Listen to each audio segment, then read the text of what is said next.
জাতির এই লগ্নে আমি সকলকে নিয়ে আমরা কেন্দ্রীয় বিভাগীয় টিম এবং কেন্দ্রীয় অঙ্গ সংগঠনের শীর্ষ নেতৃবৃন্দকে নিয়ে একটি যৌথ সভা আমরা এখানে করব। এর মাত্রই হলো যে বর্তমান এই সংকটকালীন সময়ে আমাদের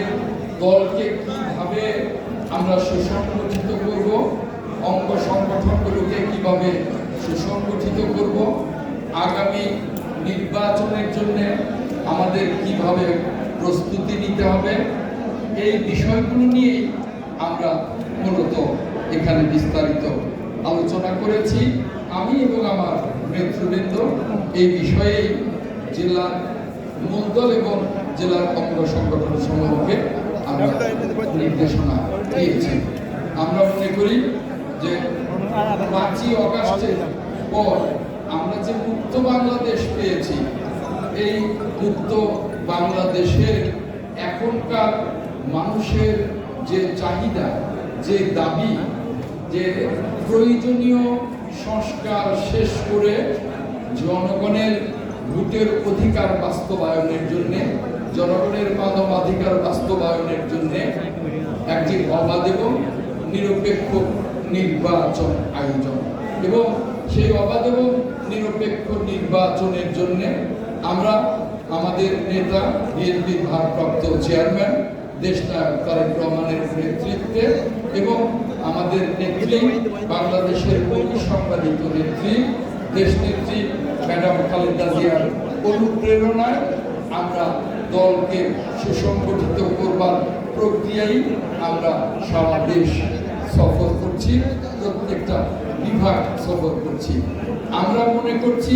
আজকের এই সভাও মনে করছে যে এ বছরের ভেতরেই অবাধ এবং নিরপেক্ষ নির্বাচনের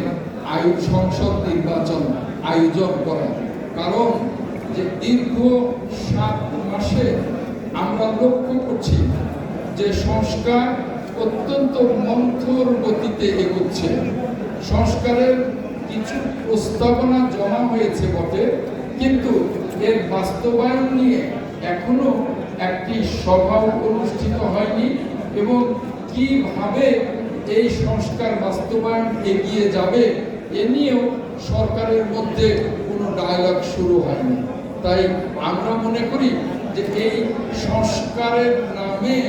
আমরা নির্বাচনকে প্রলম্বিত করতে পারি না, কারণ নির্বাচন যত প্রলম্বিত হবে তত দেশের যে বিশৃঙ্খল অবস্থা, আইন শৃঙ্খলার বিশৃঙ্খল অবস্থা, ব্যাংকিং যে বিশৃঙ্খল অবস্থা, সার্বিক অর্থনীতির যে বিশৃঙ্খল অবস্থা, বিভিন্ন কর্পোরেশনগুলোর যে বিশৃঙ্খল অবস্থা, কোনো জায়গায় আমরা সেই অবস্থাকে শৃঙ্খলার মধ্যে আনতে পারছি না। দৈনিক আজকের বাংলা .net